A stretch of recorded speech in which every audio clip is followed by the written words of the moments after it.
Morning Sun is obviously kidnapped, captured on a demon island, and the main character, Mel Lead, Evening Snow, and Clothes are assigned to go save him by the Emperor. And I think the reason why Morning Sun got captured, because when they arrive there, they find out by a boar demon, because who he was captured by was bat demons, and these bat demons are actually not feasting on humans anymore. They're actually trying to become immortals. But the boar demon, he has to eat suffering, and he, gets paid by someone suffering if they ask a question, and he provides them an answer to this question. And I think the question that Morning Sun had asked was actually where he could find medicine for Clothes, because he's been searching forever to find medicine for Clothes' sickness. He doesn't actually know what the sickness is, but he's looking for the medicine for it. He's looking for whatever medicine that can cure Clothes, and I think he's searching for it, and that's what got him captured. And the boar demon, though, he gets greedy because they get the answer they want from the boar demon, and so they don't have any more questions for the boar demon. And the boar demon always wants 3 questions so he can get 3 amounts of suffering.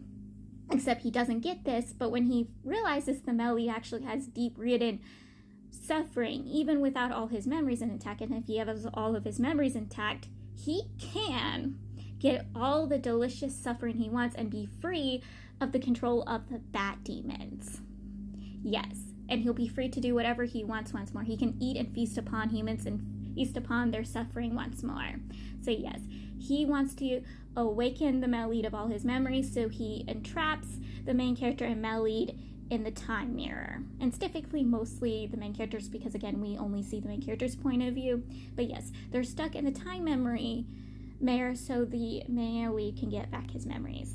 The main character is trapped in the time mirror. He's in the time of day when the main lead finally makes the decision to betray their country. So he rushes to the Emperor to plead to the Emperor not to make the incorrect decisions that leads the Melid into betraying their country. Even tells the Emperor if he goes down this path, the Melid will betray them. He will backstab them. He will defect.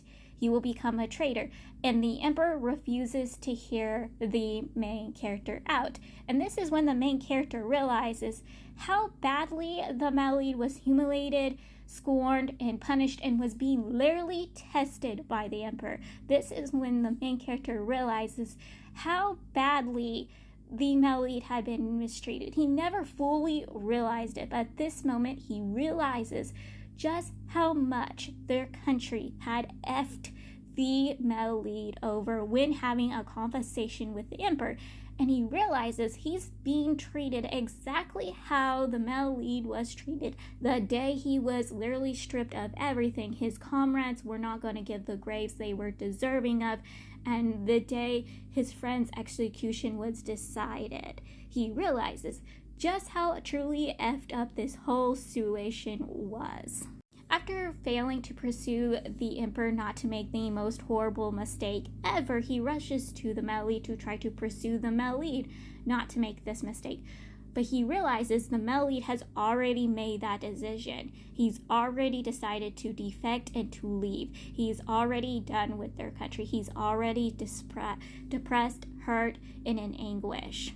And again, the main character tries pleading with him to beg him, states that everything will be fine. They will get the men that the Melid tried giving the rights to, the rights of. He promises the Melid, but the Melid does not believe in him, does not trust him, because again, their people did not trust or believe him. And the main character tries stating, you will only believe people that are the same of you. And the Melid goes, I'm a disgusting, filthy slave. I don't deserve to have opinions. My men are never going to get what they deserve. Like, the Melid is laying everything out, and I still think the main character's not hearing him out, which frustrates him. The Melid is outright showing his anguish, his depression, his hurt, and it's still going over the main character's head. Yes, the main character is starting to understand a little bit more of the Melid situation, but it's still frustrating that he refuses to listen to this at all. The main character finally realizes that the Emperor was the one who set the Melite up to become a traitor, gave the Melite no opportunities or choices in his test to see if the Melite would stay loyal. Gave no opportunities, no chances for the Melite, and the Melite had no choice but to leave. He even made sure the main character wouldn't be there to protect the Melite and convince the Melite to stay. He made sure the main character would have a mission to be on and have to fight to protect their country, so he couldn't be there to try to pursue the Melite out of making a horrible mistake. Yes, and I'm like, are you that stupid? It took you years to figure that out? Because come on, it's so obvious. The few times I've seen the Emperor, I went, oh, this dude really much set the Melite up. He's the one who probably sent the Melite to the other country to become a traitor. That's why he wants information so badly. This is why he's keeping the Melite alive. This is probably why the Melite has memories of being in the restriction room, because he put the Melite in the restriction room. There are so many obvious signs. That's why he's keeping the Melite alive this entire time. Yes, how did you not figure it out? Like, it's so freaking obvious. Also, another very much obvious thing is the fight that led to the Melite being stripped of everything, where his friend had made the vile mistake of killing somebody that led the whole thing. That we're supposed to have like this peace meeting and get this one small country to their side, but killing this dude led the small country to take the side of the enemy country, and this led to the fight that causes the Melite to fail. If somebody like the main character or Mercy had failed, they would just get a slap on the wrist, but it wouldn't be much anything else. But somebody like the Melite, who was a slave, would be stripped of everything. All his men would be stripped of everything. Somebody would be literally executed. Most of everybody would have been executed. Seriously. And I think that's suspicious. I do not understand how no one's figuring out that this was a setup. That is so obviously a setup. I was reading the whole storyline of the fight that happened, because this book gives the scenes of the fight, and it's just one-sided information the main character was provided by others that the main character is providing to us, and it was so obviously a setup that the Melite, his friend, were screwed over during that fight. All his comrades were screwed over this fight. It is so obvious, and I do not understand how the main character and no one else sees how obvious this setup was.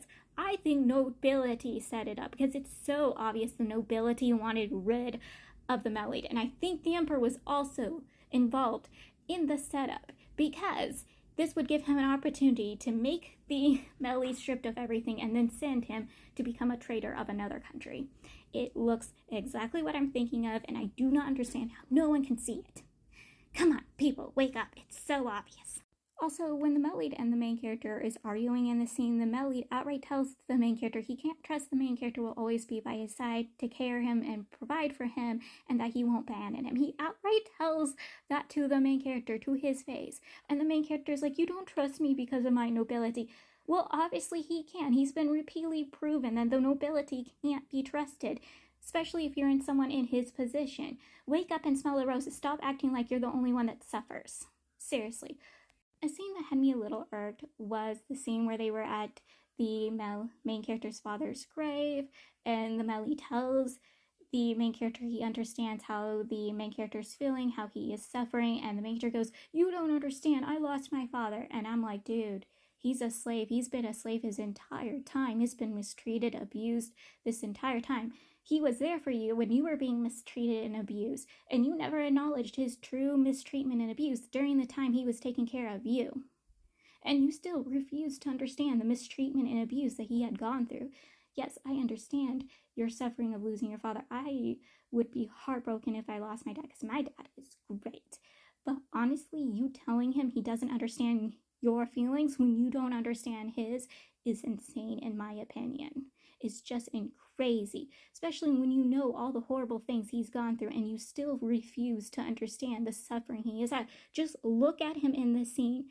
I do not understand how anyone can see him and not go, oh my god, I would fucking slaughter a whole country for you, because he looks like it. He looks like Hela of Troy, and he obviously comes off as Hela the Troy. I'd literally murder for him. I'd murder a whole country for him.